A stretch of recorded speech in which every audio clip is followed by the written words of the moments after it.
So then it jacks everything up. Yeah. Open.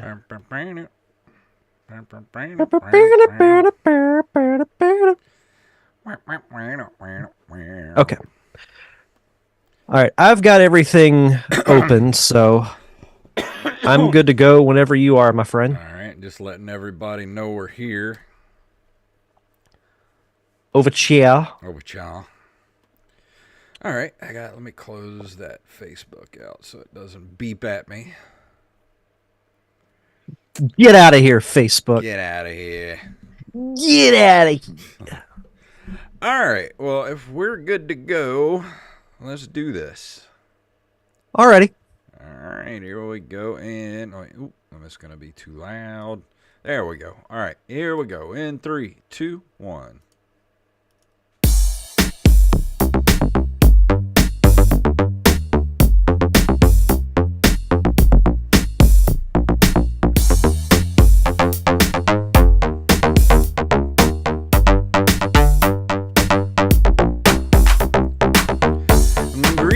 Programs, and we're back for another episode of the Nerd Cave Retro Show. My name is Jason Robbins.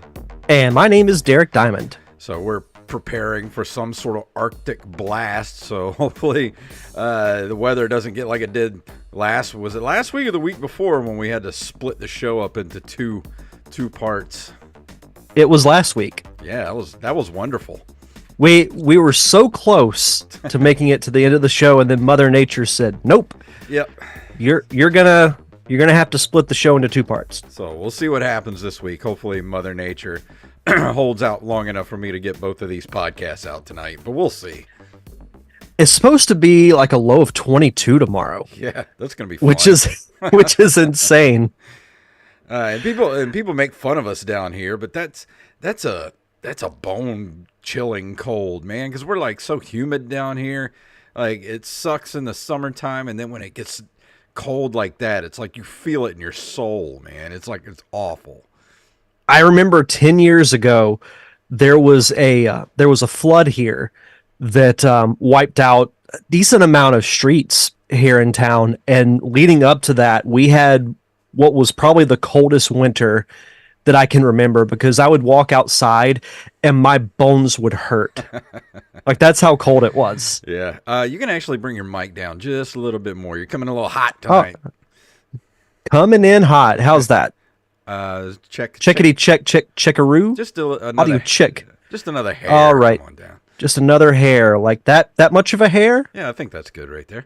Okay. All right. Maybe drop it down just a hair more, just to be safe. Yeah, that's fine. Yeah, I had an interview for my show last week, and I had to jack up the audio on my end, so didn't change it back for the show, but that's all right.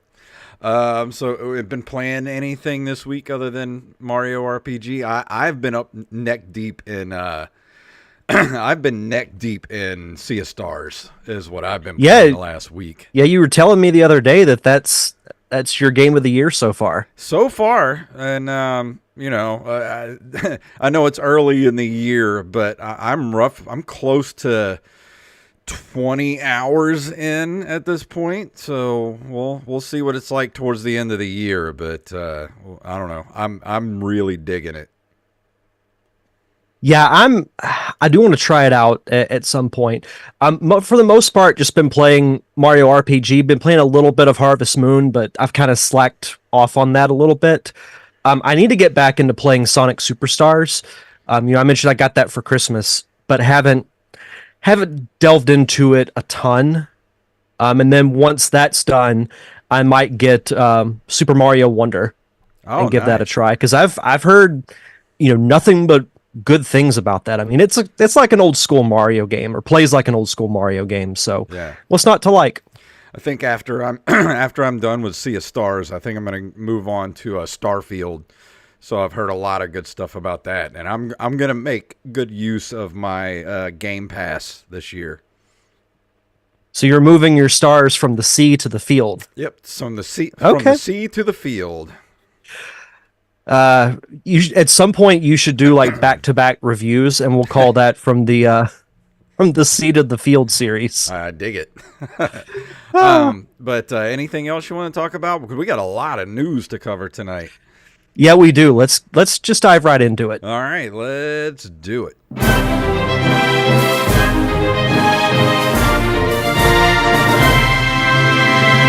Some of tonight's stories were submitted to us by RMS Jackson, and I am the Rampage.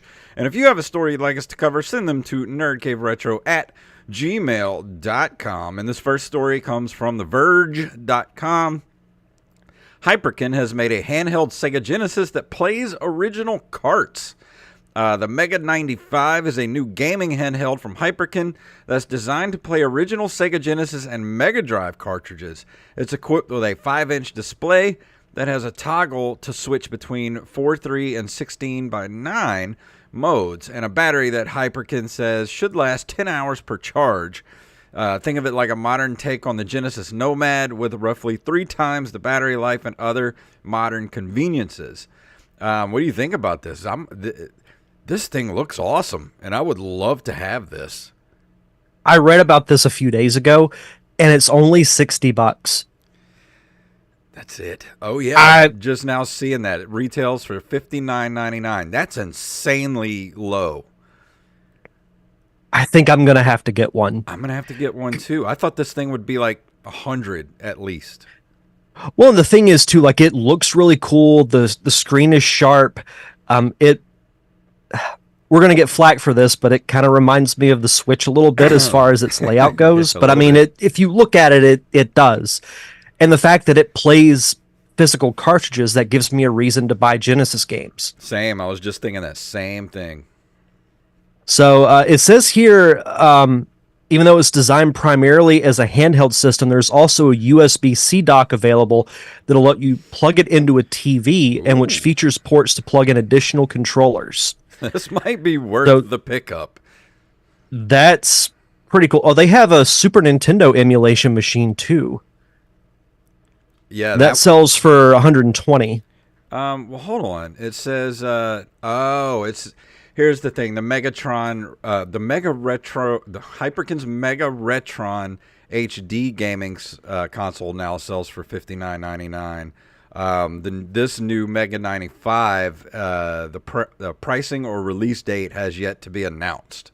But the handheld Super NES emulation machine currently sells for $119.99. So I imagine this is going to be roughly the same. I mean, still, I figured it would be more than that. Yeah. For $120, I mean, that's when you compare it to, the PS5 and the Xbox and the Switch, that's pretty good. And James in the chat room says it feels like it's going to be tough to sell given the flood of emulators out there, but will appeal to cartridge collectors. And yeah, I mean that's the only reason I would buy it, is because I want to be able to play cartridges on it. Yeah, it gives me a reason, like I said, to buy Genesis games. Mm-hmm. So I think if it's around the same as the Super Nintendo, I will probably get it. Yeah. At some point. Let's see. This next story comes to us from Inverse.com. This handheld crams all of Atari's OG controllers into one device. Just when we thought gaming handhelds were starting to all look the same, My Arcade gives us a retro twist for the fast-growing market. During CES 2024, My Arcade teased its Atari Game Station Portable that's officially licensed by the iconic video game company. It's not your typical handheld design with just a standard D-pad and ABXY buttons, since it includes 3 of Atari's most popular controllers, the trackball, paddle, and keypad. It announced a bunch of official Atari gear at CES 2024, building on last year's release of its Atari Game Station Pro. Atari may not be releasing any AAA titles, but it still knows how to capitalize on that nostalgia. The company even released a remake of its own with the 2600 Plus, staying true to the original wood panel design that takes cartridges. I feel like every other week we're talking about Atari, and they're doing something different. But this does look pretty cool. The fact that they've incorporated their classic controllers into one handheld, it's pretty neat. Yeah, and it's got that very 70s color scheme to it too. I kind of dig it, but man, I hated Atari controllers. The only thing that, and they don't really do this, but trackballs. Like, why was there never a peripheral made for trackball games? Like being able to play, like how many? Oh my God! There was like a Missile Command and Tempest, like all those games that had a trackball had to be played with, like you can't really get that same arcade experience at home without the trackball. Yeah, and I'm probably not going to get this honestly because I wasn't into Atari. That was a bit before my time. I just think it's cool that they're getting their name back out there. Yeah. And the Game Station Portable is set to come out in the fourth quarter of this year for $150. It seems like all these little handhelds are running between, 125 and 150 bucks. So that seems pretty standard these days. Yeah, that's about what I would expect. I mean, if you're an Atari fan, I would say it's probably worth getting, but I will probably save my money for the Genesis and possibly the Super Nintendo thing we talked about. And this is from digitaltrends.com. An AI company may have just leaked the Nintendo Switch 2's name and release month. As part of the ongoing wave of AI-related news at CES 2024, Altec Lansing revealed an artificial intelligence-powered successor to Game Shark called AI Shark. More interestingly, the press release regarding this software claims that the Nintendo Switch 2 will launch in September 2024. Let's see. It says their release said the quote in the press release said the innovative gaming software is set to mark a significant leap forward in the gaming experience, bringing enhanced gameplay for beginner level users. The official launch is planned to coincide with the Nintendo Switch 2 in September 2024. So they may have just accidentally slipped up and put something out there they weren't supposed to. Should have zipped their lips and locked them up and threw away the key. Yeah, no kidding. I'm surprised that it would come out that early. I know we were both thinking of more of like the holiday release, maybe like an early to mid-November. Yeah. If it's going to be just called the Switch 2, I got to be honest, I think that's kind of lame. Yeah, I like Super Switch. They just need to call it the Super Switch. Scott Johnson said it on Twitter, and I totally agree with him. I will only acknowledge it as the Super Nintendo Switch. Yeah. It would be perfect. It would be a great throwback to one of your best consoles you ever did. Why not? Yeah. I mean, it's like, yeah, PlayStation gets away with it because they've been doing it since they started. Like, yeah, we think of it as the PS5. That's just what Sony does. Yeah. Microsoft comes up with different names for their variations of the Xbox. Why not Super Switch or Super Nintendo Switch? Yeah, just that. It just sounds good, the Super Switch. I like it. It sounds good, rolls off the tongue, better than Switch 2 or whatever you could do some calling it. You could even do some great marketing. Like you could do some cool throwback commercials, because you remember the old Super Nintendo commercials where it would end with the SNES logo with all the lightning in the background saying, now you're playing with superpower. Yeah. Do something like that. Yeah. I think that'd be cool. Throwback. Give us some throwback Nintendo commercials. Yeah, I mean, that's what people like Nintendo for the most, is the nostalgia. Yeah. Why not take it one step farther with the marketing? Yeah, put out like like when you buy the Switch, put out an old school poster like the ones you used to get when you bought Nintendo games. Oh, that'd be great. And it's got like all the like old school poster like that. That would be awesome. But what do we know? Yeah. We're just average Joes. Yeah.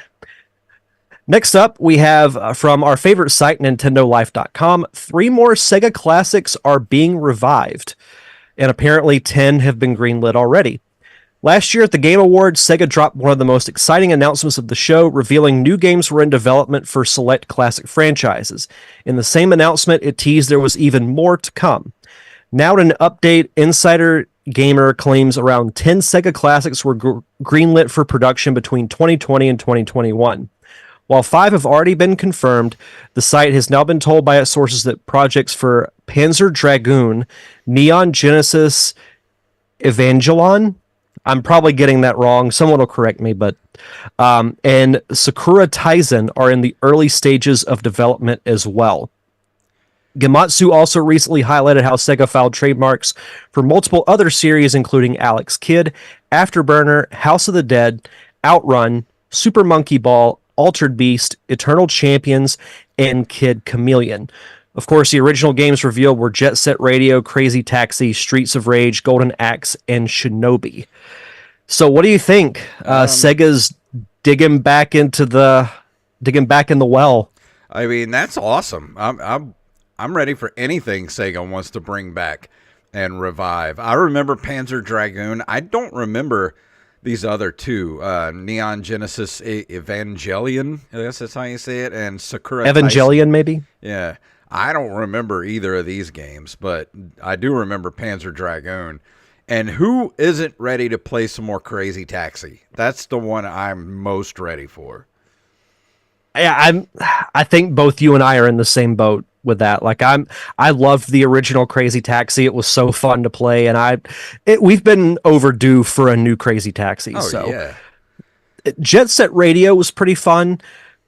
Streets of Rage, I haven't dabbled into too much, but I know that'll be a really popular one. Any of the other trademarks they've filed for, like Altered Beast, I know that's a notable game for Sega, even though I personally didn't really care for it. Yeah. Maybe they'll do a follow up that's much better, or maybe they'll kind of tweak the original. Yeah. Who knows? There's so many avenues they could go down with this. Because that was the original pack-in game for the Sega Genesis, was Altered Beast. But I tried playing it on my Genesis Mini, and yeah, it's going to need a lot of work to make it into a good game. It's just boring. Yeah, there's not much to it. It's just didn't really capture my imagination. No, it did not. And for this last story, this is a pretty big story that happened. Oh, wait, no, two more stories. We got two more. Second to last. This is from NintendoLife.com, and this is weird how we reviewed this last week, and then all of a sudden we're getting Rocket Knight news all over the place. But from NintendoLife.com, Konami is bringing back Rocket Knight Adventures and Felix the Cat.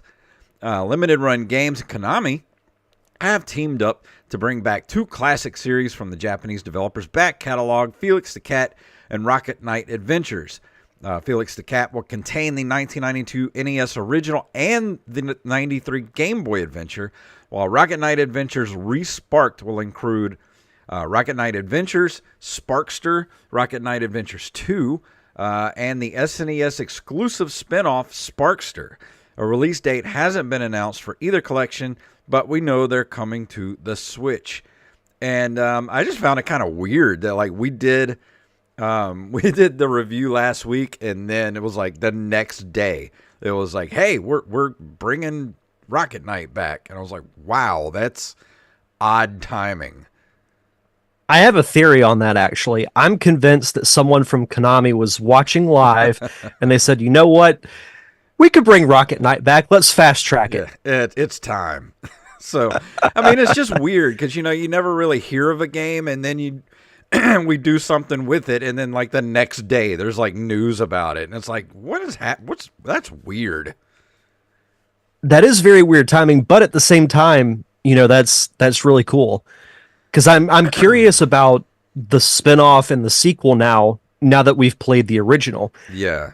And I never played Felix the Cat. I remember watching the cartoons, but I never played any of the Felix games. I didn't either. I'm excited to maybe place the because I talked about I played a little bit of Sparkster for the Super Nintendo, so I might actually pick up the Rocket Knight Adventures collection because I really like that game, and I just want to play the other ones. I didn't even know that there was a part 2.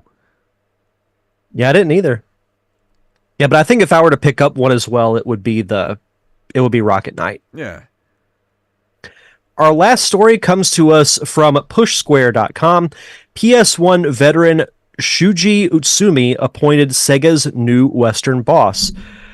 He's being appointed president slash COO and CEO of Sega America and Europe, top billing in Western markets. So he's going to be quite busy. The reshuffling was announced by Sega Sammy, the parent company of both the Sega and Sammy corporations, which of course manufacture the legendary pachinko machines. Of course. Utsumi has an impressive list of credits to his name. Of particular interest, he was instrumental in founding Sony Computer Entertainment and helping launch the PlayStation in North America. He's produced dozens of games and launched the Sega Dreamcast outside of Japan. He's also said to have been vital in making Kingdom Hearts happen, having worked to bridge the gap between Square Enix and Disney in the early 2000s. It's an exciting shakeup, and a newly resurgent Sega has an exciting slate of games to look forward to. If I remember right, I think he was executive producer on some of the modern Sonic games as well. Well, I mean, this news is kind of makes me think, what does Sega have up their sleeve? Because this is a huge get for them. Like, this dude has got some major accomplishments under his belt. And you don't just bring somebody in like this just to kind of coast. Like, you've got to have a lot of things in play coming up soon. So this might sound crazy, and I know I'll get picked on for this, but do you think I wonder if you're going to ask me the same question. Do you think Sega might be making another console? I mean, the way I look at it is this. I agree with you. All the moves they're making and them appointing, someone of Utsumi's caliber, it can't just be for games. I know. That's the thing. Like, they've already got all the games coming. That was in the works before he came on. But they'd be crazy to put out a console in this market, wouldn't they? Yeah. That's the thing that, like, the optimist in me says it would be really cool for Sega to come back with a console, but the realist in me says I don't think it would be a very good idea financially. But it's got us talking. Yeah. So they've accomplished part of their goal, at least. I mean, they've got the name recognition that if they did come out with a console, I think Curiosity alone would sell 5 million units at least. Especially, it might not be a full-on console like an Xbox or anything, but maybe a hybrid console like the Switch or something handheld. I mean, who knows? Could be. This, I think, might be the most fascinating story to me for 2024.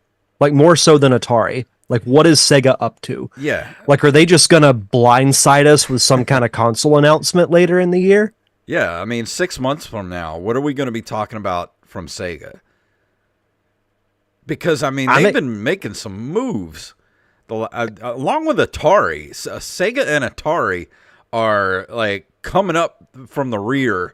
Like, they've been in the pit stop, pit row or whatever for the last 20 years, and all of a sudden it's like, whoa, Atari and Sega are back on the track. They're like, to use a Nintendo reference, when you're playing Mario Kart and you get knocked down to 8th place, and you're making that last push on the final lap to try and get back in first. That's what they're doing right now. Yeah, they got hit with the blue shell a long time ago. So I don't know what they have up their sleeve, but this is a huge move for them because, like I said, this dude's got some notches on the belt of things he's done. You don't bring a guy in like this just to have him just go, things stay like they are. Like, they've got to be planning something. One thing I can say for sure, I'm really excited to see what Sega does. It may end up disappointing us, but they've got the buzz, and that's half the battle.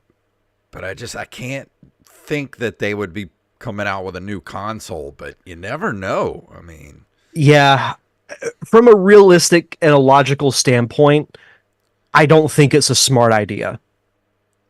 but man, it would be cool. Yeah, I mean, they work so well with Nintendo now, like to crank back up into the console market would, I don't know, not anger Nintendo because, they're a company. They don't get angry, but that might, because they have Sonic like in all the, he's pretty much a Nintendo character at this point. And would it fracture all that goodwill that Sega has with Nintendo? Like, what's going to happen if they did announce a console? If they do, I'm sure we'll be doing a breaking news podcast about it. Yeah, pretty much. We'll see what happens. Yeah, I'm excited to see what happens personally. And before we go into the next segment, we are proudly sponsored by our mobile game partner, Globe Glider. And if you like action adventure platformers, I can't talk tonight, platformers, and we know you do, Globe Glider is for you. And it's totally free. There's no transactions in the game or anything like that. It's a completely free game. You just play it. But if you want to make a donation to the game, you can use our partnership, and it's very quick and easy.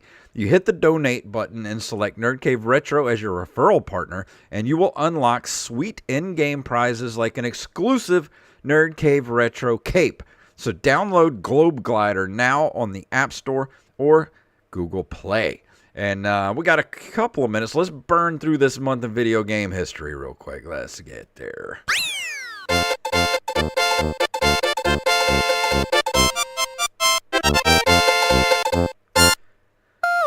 On January 31st of 1992, Quintet and Enix released Soul Blazer for the SNES in Japan. The spiritual prequel to one of my favorite RPGs for the Super Nintendo, Illusion of Gaia. I reviewed Soul Blazer a while back on the show. It's not a bad RPG, but it's pretty bare bones. If you're curious about it, I do recommend it. It's not a bad game. Just don't expect a lot from it. Yeah. January 21st of 1998, Capcom releases one of your favorites, Resident Evil 2, for the PlayStation. Those were the days. I remember, oh man, that game was something else when it came out. I was so excited for that game. I wish they would do another remake of it. If they literally did another remake of that game, I would play it again in a heartbeat. What would you call it? Resident Evil 2 remake. I love it. January 4th of 2001. I'm going to get this wrong, so I'm going to go ahead and apologize. Jagex releases RuneScape. The game has over 300 million accounts created and was recognized by the Guinness World Records as the largest and most updated free MMO RPG. I've never played RuneScape, but I've seen people play it before. Yeah, I know how popular it is, but I've never played it. I've never really been into the MMO games because I know that I have an addictive personality. Yeah. And if I get into one, you won't hear from me for a while. Yeah, I really got into World of Warcraft, and originally I liked City of Heroes and City of Villains. And I don't know if you could hear me and Joey screaming last week because they actually NCSoft, I think that's their name, actually gave their blessing to a fan-run server that's still going right now for City of Heroes, and gave them the green light and the okay to keep it going, and they're not going to mess with them about it. Take note, Nintendo. Yeah, hear that, Nintendo? That's how you make people happy. January 29th of 2004, Game Freak releases Pokemon Fire Red and Leaf Green for the Game Boy Advance in Japan, which was the remakes of the original Pokemon games that came out, because the games were red and blue in the US, but in Japan they were red and green. Why they changed the color, I have no idea. Every freaking week there's a Pokemon, Fire Engine, Orange Sunset, and Pokemon Blue Ocean Pickles, and like that. There's two games that got dropped every week for like 30 years, and I don't know how you guys keep up with it. Well, it's not as confusing as Final Fantasy. Well, yeah, maybe it's up there. If Final Fantasy's here, Pokemon's like just under it. A close second. A close second, yeah. Yeah, they're the ones that like are a turn short in getting first place in Mario Kart. Yep. Before we go into the review for tonight, Derek, you want to do our Patreon shout outs? Of course, as always, we want to shout out our awesome patrons over at patreon.com/nerdcaveretro. We want to shout out YupFed, aka Knife, James, aka at Jimbo Jr. on our Discord, Travis Martin, Raven, Danny House, Justin Nispel, John West, Daniel Salmon, Mr. B. Res Coffee himself, Mike Eveland, Tyler Watson, Axeblade07, Armez Jackson, Carlos Longoria, of course, better known as I Am the Rampage, Staff Sergeant Sketch, Gus and Penny, Matthew Salmon, Mr. Joey Image, and of course, last but not least, Mama Diamond. Donna Diamond. Absolutely. Thank you all so much for your continued contributions and keeping the lights on for us here at the Nerd Cave Retro Podcast. For as little as $1 a month, you get early access to our monthly bonus episodes. Have you recovered just a little bit from the holiday special? I'm getting there. We gotta talk about what we're gonna do this month. I say we do something easy and something that we love, like the real Ghostbusters or something to cleanse the palate. That was the Star Wars holiday special. So no Mortal Kombat Annihilation? No, that we gotta wait on that one. That's I don't know if. I mean, if we made it through the holiday special, we can make it through anything. But yeah. Mortal Kombat Annihilation is pretty bad. Yeah, we're already like halfway through January. It's insane. So we've only got a couple more weeks. So we'll figure something out. But we've got plenty of episodes in the archives between Batman the Animated Series, Real Ghostbusters, full-length movies like Batman 89, Transformers the movie. The list is near endless on what we've done. So if you want to head over to patreon.com/nerdcaveretro to sign up, feel free to do so. And for new patrons, send us your social media info, whether it's Twitter, Facebook, or Instagram, so we can give you a proper shout out. And tonight, Derek is going to be talking about...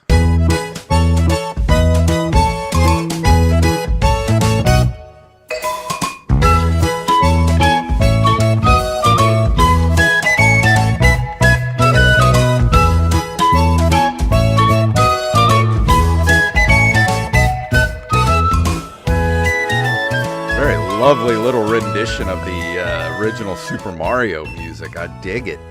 I know, right? This whole soundtrack for this game was incredible, but we'll get to that here in a bit.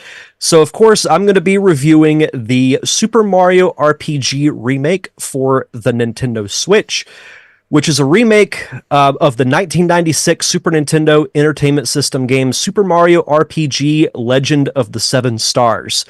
The remake was released on November 17th worldwide this past year.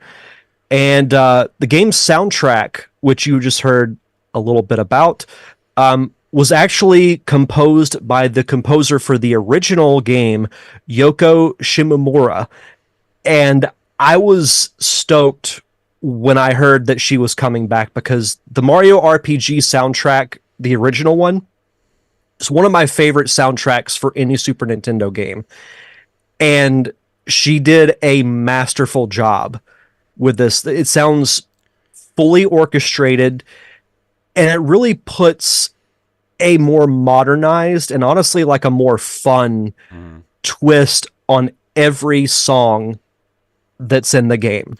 And if you look at her Wikipedia page and all the stuff that all the video games that she's done music for, it's insane. Like, you just keep scrolling and scrolling and scrolling. Like, it's insane how many soundtracks she's done.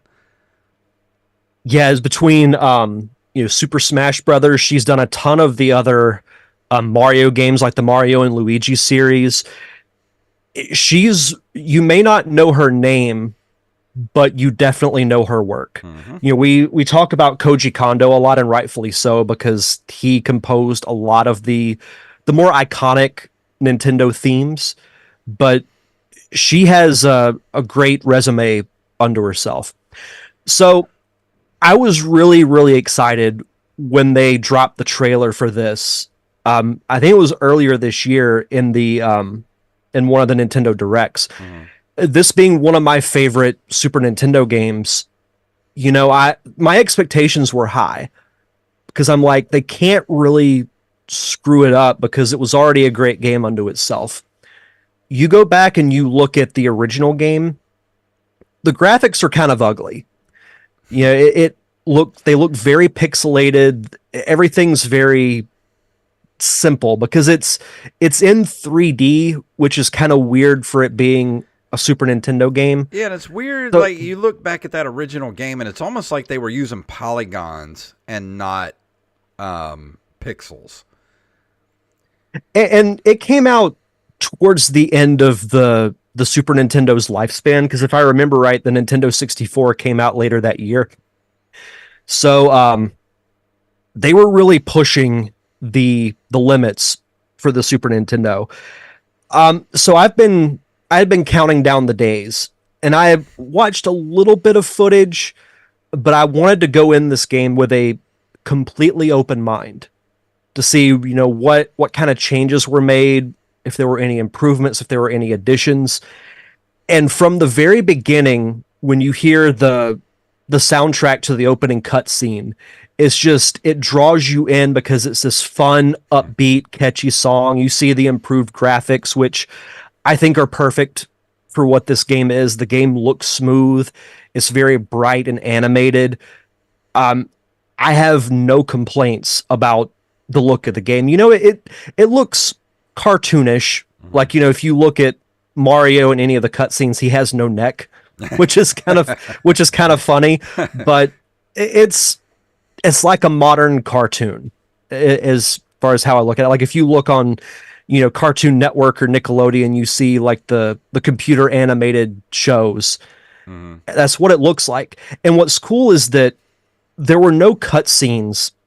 Well, there are, but they don't really stand out as cutscenes in the original game. The remake has a select few cinematic style cutscenes, especially the opening whenever Peach is, in the flower field outside of Mario's house and Bowser swoops in on his clown car and kidnaps her. And Mario comes out and does his, heroic leap and whatnot. And then from there, you just kind of dive right into the game. Yeah, because I only played a little bit of the original. I never played it back then when it first came out. I played a little bit of it on the Switch when it came out on the Super Nintendo Online. It is turn-based combat, which kind of turned me off at the time. I was like, I don't really want to play turn-based combat with Mario. But now that I've been playing Sea of Stars the last couple of weeks, I'm really digging turn-based combat. So I think I might slide right into Super Mario RPG when I'm done with that. Because my Switch, I forgot to tell everybody, I got my new controllers in the other day, and my Switch is back to life, baby. It's It's alive. alive! But yeah, you're correct. It is a turn-based game. And I was curious as to because I haven't really played a turn-based RPG in a long time, and I have a love-hate relationship with it. Like I accept it for what it is, but it's not really my favorite style of combat. I prefer more of like the Secret of Mana style, where you're just in an open field and enemies come up and you attack. Yeah. But they do have some cool additions to the combat in the remake. So something that was cool in the original is that right before you would get attacked, you could try and block your enemy's attack. Hmm. And it would either reduce the damage you would take or you wouldn't take any damage at all. Hmm. They add this little it's almost like a word balloon from a comic book, but it's like a little exclamation point that'll come up above your character when you're supposed to hit the block button. Hmm. and it distracted me at first because it was like from muscle memory, I knew when to do it, but them telling me how to do it was throwing me off, if that makes sense. Yeah. Oh, Sea of Stars is kind of like that too. Like when you're fighting something, and it's the enemy's turn to hit you. Like they do. It's like a time thing where you can block their attack, where you get way less. It hits for way less if you can block something, and like say an enemy will come up and they'll tap on the ground twice before they hit you, so that you have time to kind of time it to hit. And I've gotten really used to it, and I don't know, just something about playing a game with that kind of turn-based combat is very relaxing, and not like a Twitch-based, it's not like you're playing Arkham Asylum, where you're just like constantly beating the hell out of everything. It's like you actually have time to kind of sit, think about what you're gonna do, which character you want to move, and what moves you want to do, and I find it kind of relaxing. And I've never felt that way before about turn-based games. I'm sure it probably has a little less anxiety than Arkham Asylum. Yeah. James in the chat room asked you how many hours of gameplay do you think it runs? He never played the original.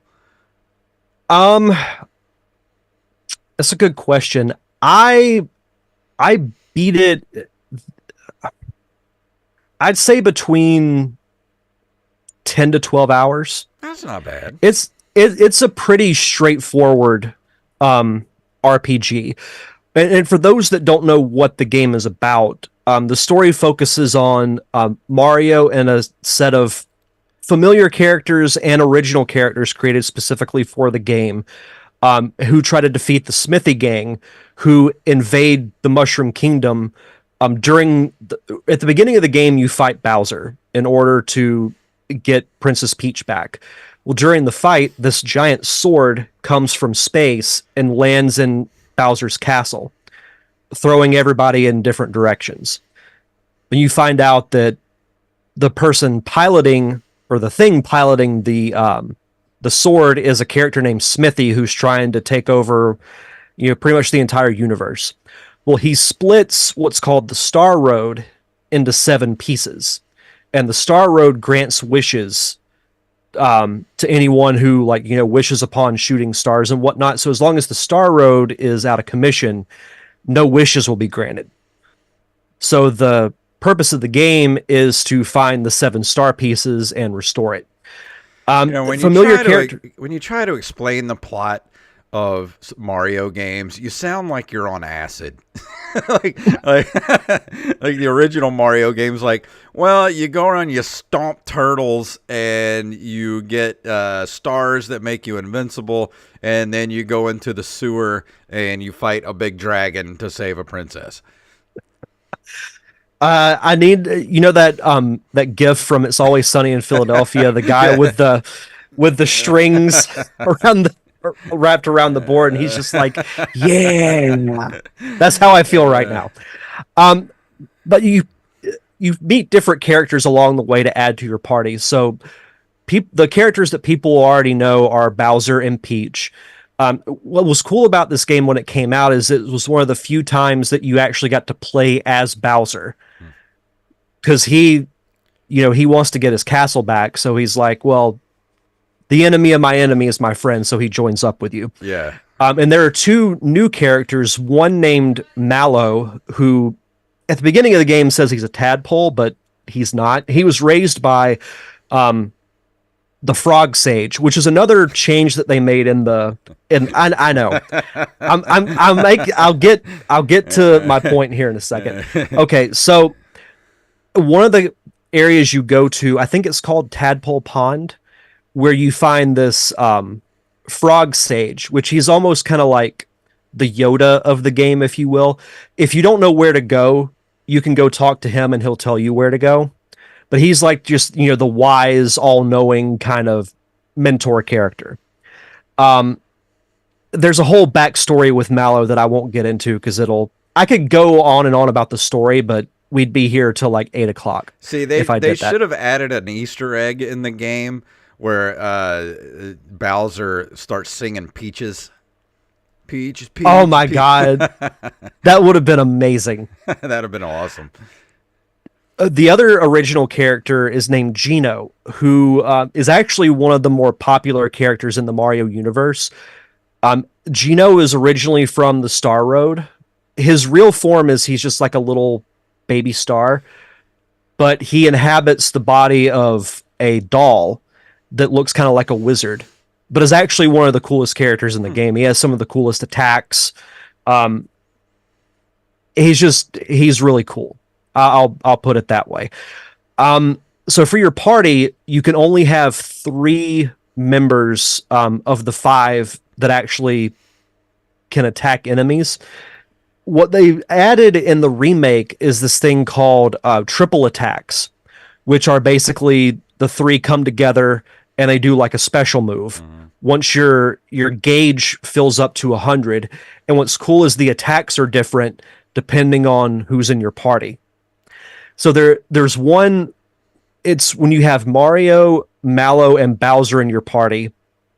The three of them jump in Bowser's clown car, fly up in the sky, and just rain down lightning bolts, fireballs, and then at the end, Bowser shoots this giant bullet bill onto the field. It looks like a freaking Dragon Ball Z attack, That's awesome. but it's really cool. So that was a nice addition.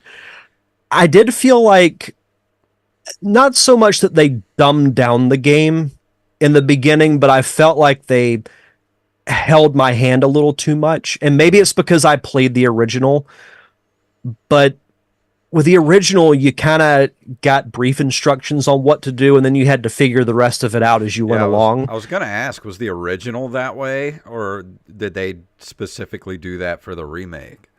I think they specifically did it for the remake, which I get, but I felt like it made the game a little too easy in the beginning. Yeah. But once you advance, if you don't have the blocking mastered down, you get some serious hit points taken away from you if you get attacked. Can you So switch you really out? got to learn. Oh, I'm sorry. Go ahead. I was going to say, so you really got to learn how to properly block. Otherwise, the rest of the game is going to be pretty long for you. Yeah. Can you switch out characters on the fly? Mm-hmm. Okay. So you couldn't do that in the original. You had to wait until you were like out in the hub world in order to switch your party. Mm. But if, like, say somebody dies, then you can swap them out, or if you just feel like swapping them out, Yeah. you can. The only person you can't switch out is Mario. Okay. Mario has to be in the battlefield at all times. Yeah, cause in Sea of Stars, it's kind of like that because you have your two main characters that you go on your adventure. So you kind of pick which one of those you as your party leader, the one that you directly control. You know, at first all the time. And then the third character, like the more people you get in your party, everybody's with you while you're out adventuring, but only three of you can fight at one time. So that third character, like say you get your third character gets hit and is almost dead, you can switch them out to another character that you have in the party. Okay. That's pretty cool. The something I wish they would have added maybe for like the second playthrough whenever you fight Smithy, that's like the one fight where you can have all five members of your party because there's a cutscene because Smithy comes in two forms. When you fight his second form, you see like all five characters as if they're going to fight him, Mm. and then when you go in the battle, it's just three of them. Hmm. So I'm like, man, that would have been cool if Yeah. just for that fight alone, you could have had all five. But my favorite addition to this game, and it's something that has been a critique of mine with these RPGs, is that once you're done, like you're pretty much done. Like there's no real reason to go back and play it. Yeah. Once you beat the game, you have to go to one of the towns called Marymore, and they have this it's like a luxury hotel, and you have to stay in the luxury room because you get like free stuff if you stay in it. And then that triggers a series of events where you can end up having rematches with some of the bosses Huh. throughout the game. And the rematches are insanely hard. Really? So there's a character named Booster that you fight about the halfway point of the game. You go back to his tower and you fight him again. And the way that what were those things called? They were similar to Shy Guys in Mario Brothers 2. They looked like Shy Guys, but they had like a cannon Yeah. on the sniffets is what they were called. Okay, yeah. So I was trying to think of what so they I never knew what they were called. yeah, they're I'm pretty sure they're called sniffets. There's three of them and Booster. Well, during the battle, Booster is like working on something. If you hit him, then it distracts him. Hmm. But if you don't, he finishes repairing his. There. There is, so it's like you can select where you want to go. Like the map is divided into different sections, and once you like say go to the Mushroom Kingdom, you're there, and then you can go into like an item shop or an Yeah. inn or Peach's Castle, but there's not like a giant overworld. No. See, and I would have thought that, being the Super Mario RPG and then being on the Switch and being a remake, I would have thought they would have made it way bigger, and make it like a 20 to 25 hour adventure. Because, I mean, even though 12, 13, 14 hours is not that short, it still seems kind of short for an RPG, though. I was hoping that they would have added maybe at least another section to the map to add a little more playtime into Yeah. it. And it said, like you had talked about the cutscenes, and it said that they're now pre-rendered videos instead of in-game scenes, and have been giving increasingly more dynamic camera angles. Bosses have short scenes before the battles begin. Like you would have thought there'd have been a little more cutscenes in there too, because I mean, they're Nintendo. They can add cutscenes and stuff in there and make them look really cool and compelling to just to flesh out the story a little more. I did think that was kind of weird that only certain moments had cinematic cutscenes and then the rest of it just played out like it did in the original game. Yeah. So I thought that was an interesting choice, but it didn't take away from my overall enjoyment of the game. But I will say Nintendo should really look into remaking more of their classic RPGs. Mm-hmm. If they do, they got to give them the same care and detail that they gave this one because everything from capturing the same humor, adding the cutscenes, the graphics are gorgeous, the score was perfect. You got to put in that kind of detail if you're going to remake some of your classics. Yeah. So I said this not last week, but when we did our 2023 recap show, had Tears of the Kingdom not come out, this would have been my game of the year for 2023. Yeah. I know I have the sentimental attachment to it, but I couldn't put it down the day that I got it because I love that world. I wish they would have done a true sequel to it. I like the Paper Mario games. The Mario and Luigi RPG games are fun, but this is still the best one, Well, in my maybe opinion. maybe if it does well enough, I don't know what the numbers are as far as how many they've sold so far, but if it does well, I don't see why they couldn't still do a sequel to it. Hopefully so. I will say, like, I have very, very little to complain about this game. I would have liked to have seen more cutscenes, like we talked about, maybe some additional worlds or areas to the map. But I love this game. My second favorite game of 2023. So I would give this, I'd say I'll give it a 9.5. Nice. That's a good almost perfection. Yep. Minus those couple of things. I love this game. If you played the original and you haven't checked out the remake, run out and get it because you will love it. And I think since you're in the mode for RPGs of this style, I think you really should give Sea of Stars a try, because I'm about 20 hours in, and from what I read, that game's about 25 to 27 hours. So I probably will do that as my next review, is Sea of Okay. Stars.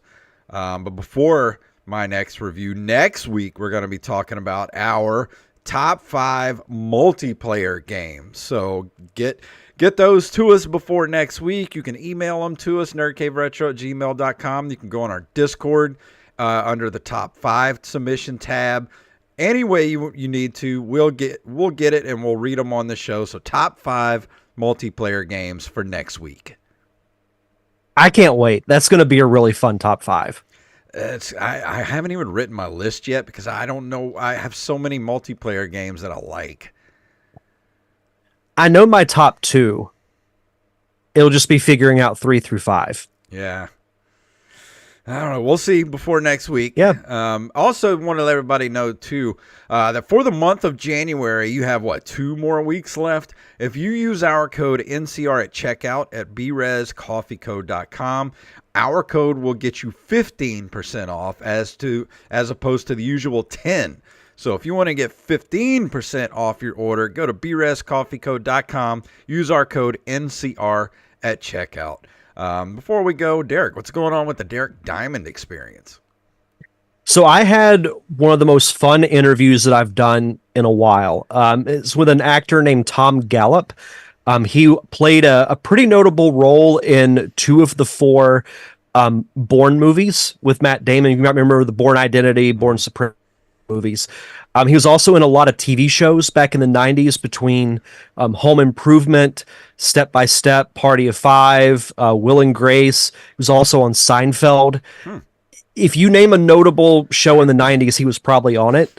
And now he runs a chocolate shop in Beverly Hills. Nice. So we had a really fun chat. He actually did the interview from like the storage room of his shop. So it was really fun. That'll actually be out tomorrow. So if you're watching live or you're listening to this as soon as it drops, that'll be out tomorrow. Go to linktree.com/ddiamondpodcast to subscribe. Does he kill children in horrible ways in his candy shop, like a certain Wonka character? if I end up going to LA next month, I will try and find out firsthand. And go check out the Open Micers podcast at Open Micers on Twitter and Instagram. We've had so many good guests lately. And also at the end of this month, we got Derek coming back on for Headliners, where we talk about all the crazy headlines of the month. So go follow us over there at openmicers.com. And Derek, I think that's it. Is that everything for this week? Let's get out of here. Let's get out of here. If you want to email us at nerdcaveretro@gmail.com. Nerdcaveretro.com is our link tree. That takes you everywhere you need to go on our socials, our Patreon, our merch shop. If you don't want to be a patron, but you want to give us some money, say, good job, fellas. We got like a Cash App and a PayPal button up there. You can give us money. If you want to buy some stuff, go to ncrmerch.com. We got t-shirts, hats, stickers, magnets, mugs, whatever your nerdy little heart desires.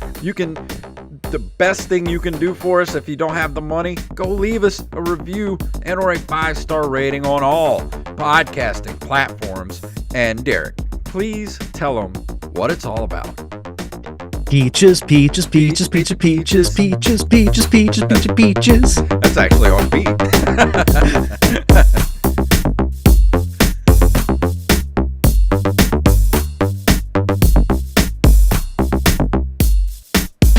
Wise man say forgiveness is divine, but never pay full price for late pizza. And that's an episode. Sweet. I'm still upset Peaches wasn't nominated for Best Original Song for I know. the Why Oscars. was that not given at least a Golden Globes nod? Because it's popular and people like it. It's so crappy. I'm truly, like, I'm being half serious when I say that. Oh, I know. Well, thank you guys for watching on YouTube. I'll be back in about 30 minutes for Open Micers.